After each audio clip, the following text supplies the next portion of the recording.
0 point. Food packaged in metal or glass containers exposed at 500 yards was cleared for consumption 4 days after Able Day. Heavy rubber behaved well. Pneumatic tires and electrical cables were virtually undamaged beyond 600 yards. Thin rubber coatings and objects of sponge rubber were often badly charred. Experimental animals and their varied reaction to atomic explosion were objects of immediate study. Approximately 90% of the test animals were recovered alive.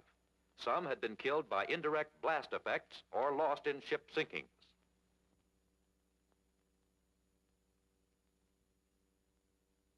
In many cases, hair of the animals came out in patches.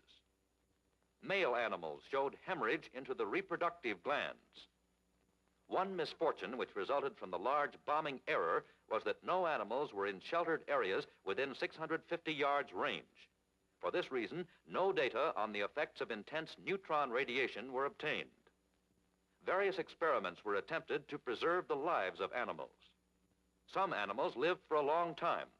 This increased survival may have been the result of treatment or due to the great biological variation in survival which occurs among all animals. The most successful treatments were penicillin injections and multiple blood transfusions. Blood counts were taken and tables of comparative figures compiled. Of pigs exposed within a 1,000-yard radius, 50% had died by August 1946. In the same radius, 85% of goats and 75% of rats exposed were dead. Differences in animal mortality were partly due to differences in shielding provided the different groups. 15% of pigs and rats outside the mile radius were dead by August. Only 5% of goats in this area on the fringes of the target array were dead. Pathological studies of organs of animals killed by the blast or victims of radiation were carried out with painstaking detail. Color transparencies were made at various stages to preserve medical data.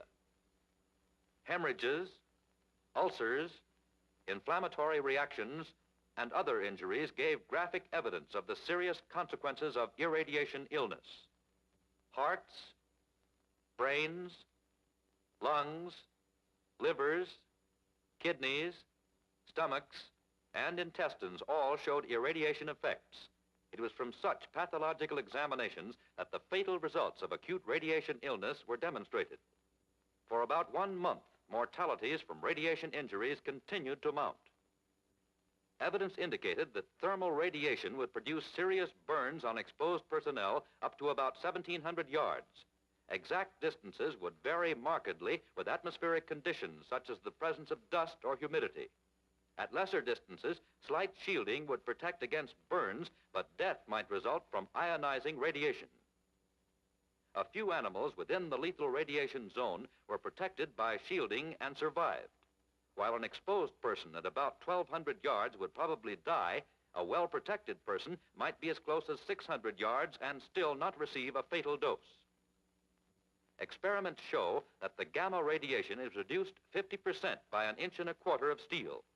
9 inches of steel would reduce intensity to but 1%. Neutron radiation within 650 yards is an even more deadly killer, and light steel shielding affords little protection. At these close ranges, however, the general blast effects are so tremendous that neutron and gamma radiation, deadly as they are, become superfluous lethal factors. Animals exposed to atomic explosion became hyper-irritable, showed loss of appetite, muscular weakness, diarrhea, and increased rate of respiration. The direct injuries caused by air blast alone were hemorrhages in the lungs and in the bowels, the air-containing portions of the body. Following Able Day, the animals were intensively studied. The data obtained has helped to clarify the knowledge of atomic bomb injuries.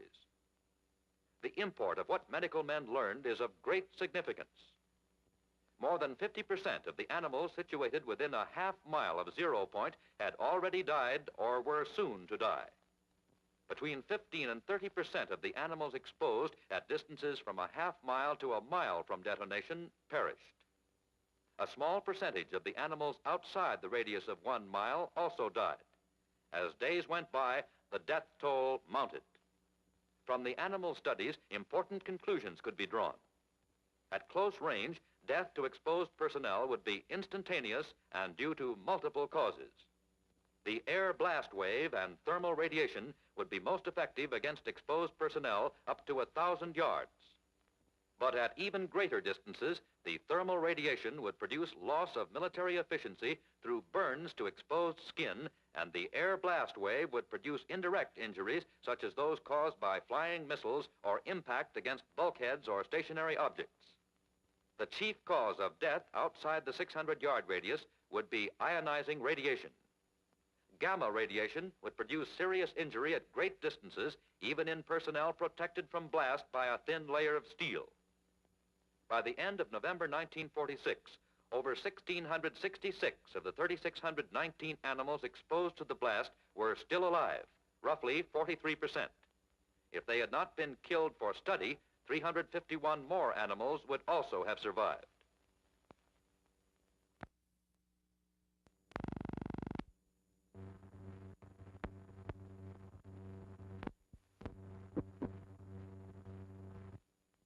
Generally, there was no persistent radioactivity after the test, and examination of the ships by various groups was not seriously delayed.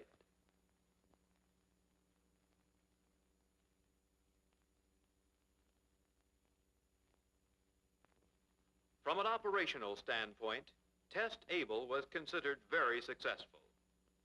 Graded damage had been produced to meet requirements. Instrumentation had been good, and a mass of important data had been accumulated. A basis had been established for determining the vulnerability of ships and men. Conclusions could be substantiated with abundant evidence. The effectiveness of the bomb was now more specifically known. It had become a measurable quantity. No longer was it a mythical agent of supernatural power. In the summary of the Able Day damage alone, impressive though this damage appeared to be, it was apparent that the full significance of the test could not be manifested. Amid the sober reflections, there was an occasional humorous note, and crews of surviving ships were not above advertising the hardihood of their vessels in the face of atomic blast. While the press of the world was hashing over results of Able Day, Joint Task Force 1 began preparations for Baker Day, a test of atomic explosion under the sea. Much remained to be done. There had been 4 air explosions. This was to be the first detonation beneath the surface. Damaged ships had to be photographed, cleared of debris, and repaired. New instruments set out and difficult diving operations completed. The target fleet had to be redisposed. Extensive preparation was required for handling and detonating the bomb underwater. Instrumentation for this test would be less handicapped, since the point of detonation was accurately fixed. The Baker Day bomb was to be lowered from a landing ship, the LSM-60. This vessel had been modified to provide radio transmitting and receiving apparatus, a laboratory for bomb assembly, and rigging apparatus to lower the watertight caisson in which the bomb was to be enclosed. This bathysphere was fitted with a coaxial cable for transmission of ultra-high frequency signals. Sensitive relays aboard the LSM would be closed by tone-modulated signals. These signals, in turn, would close heavier relays, controlling the power supply to the arming and firing circuits of the bomb. To avoid error, a repeat-back system was installed. The relays, upon being closed, operated oscillators which provided the repeat-back signals. These signals modulated a high-frequency transmitter, which sent signals to operate lights on a registering panel aboard the Cumberland Sound. An additional repeat-back circuit was used to verify closing the arming voltage circuit of the bomb. In rearranging the target array for Test Baker, it was known from the results of the Able Day burst that few ships within 500 yards of the bomb could survive. The Saratoga and Arkansas were placed within this range and broadside to 0 point, but their size precluded mooring other major ships close by. Submarines were to play an equally important part in the second test. Submerged, they were to gauge the effects of underwater blast on modern hull design. In all, 88 hulls were exposed. The general spiderweb plan was again used, with the LSM-60 as the central ship. In the allocation of the 5 battleships, the nearest was the Arkansas, placed just 200 yards from the caisson. The other battleships were at 800, 1,000, 1,100, and 1,200 yards from 0 point. Because of predictions of what would happen in the underwater blast, Admiral Blandy decided to moor the Saratoga 500 yards from 0 point to prevent her from sinking too rapidly after the blast. This was done to permit photographic analysis of the behavior of her flight deck under severe hull pressure and tremendous wave action. Slack moorings, however, allowed her to drift when the wind changed on the morning of the blast. She was but 350 yards from 0 point at detonation. The battered Independence was moored at 1,200 yards. Two cruisers were exposed end on, one at 700 yards and the other at 1,200 yards. The Prinz Eugen was at 1,970 yards. 8 destroyers were placed along a curved line at distances from 850 to 3,500 yards. 3 other destroyers broadside to the explosion were at 700, 1,250, and 1,750 yards. The submarine pilot fish of heavy hull design was placed 260 yards from the blast. 2 pairs of submarines, one light-hulled and one heavy-hulled per pair, were placed at 800 yards and 1,300 yards. 2 more heavy-hulled submarines were placed broadside to the blast, one at 750 yards and the other at 1,200 yards. And a light-hulled submarine was placed broadside at 1,800 yards. 6 of these submarines were submerged just before the test. A floating concrete dry dock was placed at 1,200 yards, and 2 concrete barges were moored at 800 and 1,000 yards. 17 APAs extended in 2 curved lines from 0 point, one line end-on from 500 to 3,700 yards, and the other broadside from 700 to 3,200 yards. 33 landing craft were used. 4 LSTs extended in a single line from 1,700 to 4,100 yards. One had a floating bridge tied astern. 1 LST was end-on at 750 yards. Another was placed on Bikini Beach. A line of 5 LCTs and a line of 4 LCIs were arranged at distances of 2,000 to 4,000 yards from 0 point. 4 LCTs, 5 LCMs, 6 LCVPs, and 2 LCILs were also zoned along the beach at intervals of 100 yards to simulate an amphibious force making an invasion. Oceanography was more significant in the underwater test. Studies of currents in the lagoon had been used to predict the spread of radioactive areas following detonation. Ocean water normally flows into the lagoon continuously over the eastern and northern reefs. Outflow occurs principally through NU Channel. Dominant features of water movement inside the lagoon are a wind-driven surface current flowing in a west-southwest direction and a return current at the bottom. Water transfer is very slow. It normally requires 25 days to exchange 1/2 of the lagoon water with ocean water.